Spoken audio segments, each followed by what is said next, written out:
What up, guys? The Bench Buddies are back with the college football rankings for week 3. And in this one, we have a lot of teams moving around, dropping out and jumping into the top 25.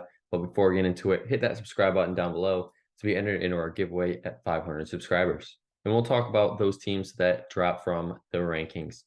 A&M, NC State, and Wisconsin all suffer tough losses this week, and they drop. Texas A&M lost to Miami. NC State unfortunately lost to Notre Dame, and Wisconsin played bad and got the loss to Washington State. So these teams are all falling from the rankings as they get their first loss.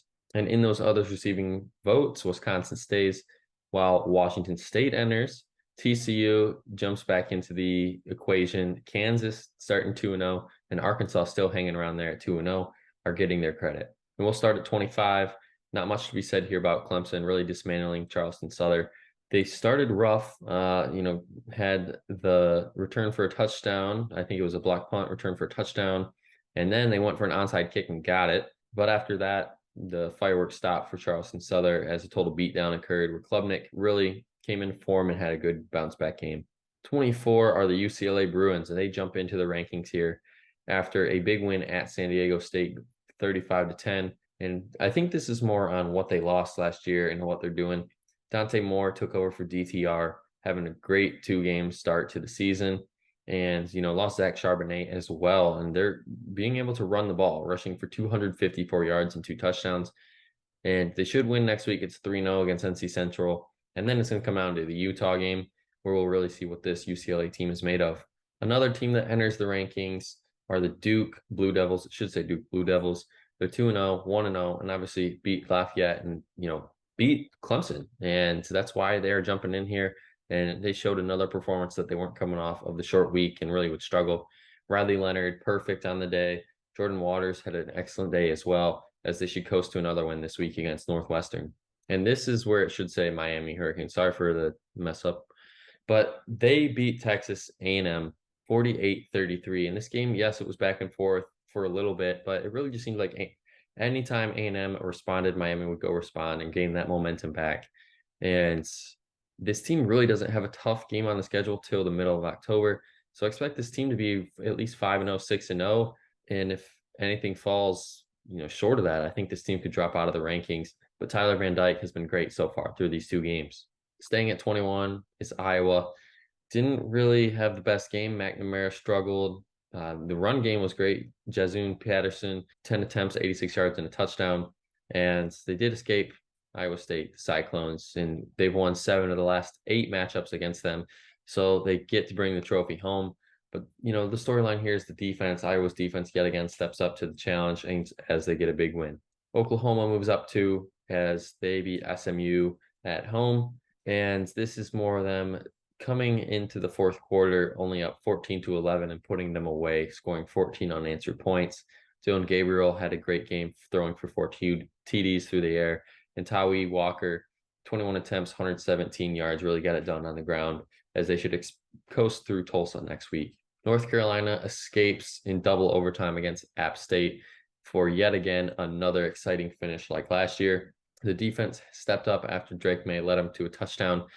And this one was more the running game. Omarion Hampton really took over, 234 yards on the ground, almost averaging 10 yards a carry. I think it's 9 yards a carry. He averaged 3 touchdowns. If it weren't for him, I think this North Carolina team would have been upset to App State. Jumping up yet again in a big way are the Buffs, the Colorado Buffaloes. Deion is legit. This team really came out and showed that they are going to hang around for a while. They dismantled Nebraska 36-14. This should dismantle Colorado State, and then it's USC and Oregon where they get their 2 tough conference tests. So after this time next week, we should really see what the Buffs are going to be doing. Ole Miss moves up as well as they beat Tulane on the road in a ranked matchup in the AP poll. Ole Miss really just took care of them, only limited them to 30 points in the second half. This was a good game in the first, but really asserted their dominance there in the second. Jackson Dart didn't play his best, but did enough to get the win. And Dayton Wade really was his number 1 target here, going over 100 yards. 16 are the Oregon Ducks, and this team, they're falling 5 spots. Yeah. And that's because they struggled throughout this whole game, except in the fourth quarter, where they came back, outscored them 20-3 in the fourth quarter. So yeah, they were down 10 points they were down 9 points going into the fourth quarter, where they found their way and got it done. Bo Nix figured it out. And I think this team needs to have this cupcake game against Hawaii to really settle themselves down as they enter conference play. Because of Oregon's moving down, Kansas State moves up one in their big win against Troy.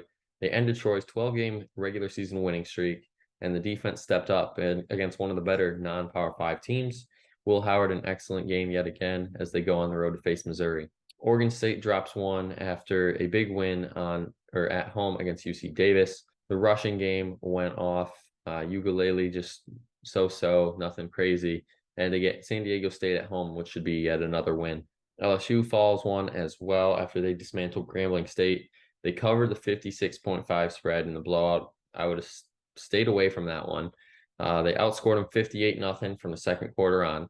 And Jaden Daniels, Logan Diggs, Brian Thomas, as you can see, they all had excellent games. And now they have their first SEC game on the road at Mississippi State. So let's see how these Tigers show up this week. Utah falls out of the top 10 after they squeak by Baylor. And this was pretty much Baylor's game to lose, and that's exactly what happened. Utah scored 2 touchdowns in the final 2 minutes to get the win. Cam Rising looks like he needs to take this program over ASAP, and hopefully he can be healthy enough after this Weber State game where they can get him on the field. Bryson Barnes didn't look good at all, 71 yards and an interception.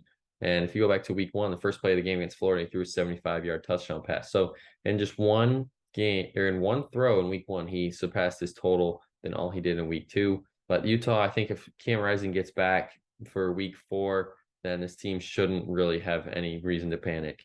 Tennessee drops out of the top 10 as well after their win. It wasn't really pretty. I know a win's a win in college football, but at the end of the day, it wasn't their best performance. Joe Milton, just a mediocre game. The running back room did good, though, having 26 attempts and 213 yards. But now they go to Florida for their first SEC game, and it's going to be the first true tough test of the year. Jumping into the top 10 are the Notre Dame Fighting Irish with a big win on the road against NC State. It's their 29th straight regular season win against an ACC team. And who can you think in this one? Well, obviously Sam Hartman had a great day, but Audric Estimine had a great run out of the break, the lightning delay. And then he came out, had like an 82-yard touchdown run, I think it was, that just electrified this offense and never looked back. So Notre Dame should be heading to 4-0 after they play Central Michigan this week. Washington moves up one as well after their 33-point win against Tulsa. And this team on paper right now, and what I'm seeing from Michael Penix Jr. and his performances, I think they are my sleeper pick to win it all this year. If a team that you didn't really think was heavy favored to win this all would win it, I think Washington is that team. As long as Penix Jr. can stay healthy and keep performing the way he does, and I think he's the second best quarterback in Pac-12 right now behind Caleb Williams. And if they can somehow get to the Pac-12 championship really without a true battle scar on their resume, even if they lose it, I think they might squeak in if the team they're playing is undefeated as well. Washington could, surprise some people this year. Alabama falls out of the top 5 with their home loss to Texas, 24-34. And I think this is what good teams are made of. If they can come back, obviously they're going to dismantle USF. They're bad, and it's a great time for a cupcake game on the road. But Bama's going to go into SEC play after this week, and they're, I think, going to really take it to them. But the defense is concerning for me after they give up 34 to Texas. Jalen Milroe, they just announced today he's still going to be the starter moving forward, but it's not all his fault. The offensive line didn't really give him much time to throw and make decisions, so the offensive line needs to be better as well. USC absolutely bullied them. Stanford got their first Pac-12 win. Put up 49 points in the first half, and it was pretty much over since then. Caleb Williams got pulled early. Nothing really to report here except yet another USC Lincoln Riley beatdown. Penn State, same thing. 56-point win against Delaware at home, and now they go to Illinois for the first Big Ten game of the year. But Drew Aller's looking legit. Katron Allen, another good game. And Penn State, they're the team in the Big Ten there where Ohio State or Michigan, they slip up. Penn State could be right there and grab that Big Ten championship spot. So If Penn State can show up for those Ohio State Michigan games and at least split with one of those teams, they could find themselves in Indianapolis this year. And Ohio State comes in at 5 with their win against Youngstown State. Obviously, Marvin Harrison Jr. had a big rebound game after week 1 against Indiana. Same with Emeka Abuga, 5 receptions, 94 yards, and a touchdown. And Kyle McCord looked a lot better in this one. So as long as he gets more comfortable in this system, this Ohio State team is going to be very good. Texas makes the big jump up 10 spots from 14 to 4 after their road win against Bama. The biggest thing now is, are they back? Is this team legit? They have a not tough test, but it'll be a little bit of a challenge against Wyoming this week, coming off of, cloud 9. And you know how that goes with these teams in big upsets where they pull on the road. They're going to fall back down to earth here. Expect a sloppy performance a little bit, but Texas should take care of business in this one. Staying at 3 are the Seminoles of Florida State. They keep just putting points on the board. Jordan Travis looked good. Trey Benson looked good. And I think it's kind of hard to not pick them to be your ACC favorite moving forward, as they have their first ACC game this week against Boston College. My Michigan Wolverines took it to UNLV yet again. McCarthy has only thrown 7 incompletions in 2 games this year, and that's 55 passing attempts as well. So he's looked very good. The defense, only 10 points in 2 games. Blake Corum looks back to his old self this week, and Roman Wilson has emerged as the wide receiver 1. And I expect another big win against Bowling Green. So Michigan should be 3-0 heading into conference play with Jim Harbaugh back. And Georgia, for the 3rd straight week, stays atop the rankings at number 1. They have their first true tough test on their hand with South Carolina at home coming to play them in the first SEC game. I think that they should take care of business in here. It could be a little close game going into halftime, but I think that's where they come out and really take it to them. And with this team, they got 12 different players who caught a pass last week against Ball State. And I think that speaks to volumes at how deep this Georgia team is. And I think we could kind of see the similar thing, maybe not as many as 12, but I think at least 8 or 9 players could catch a ball next week against South Carolina because they're that versatile. But that's going to be it for the rankings this week. Make sure you guys check back next week to see if your team makes the cut or if they fall out of the rankings. But until the next time, Bench Buddies are out.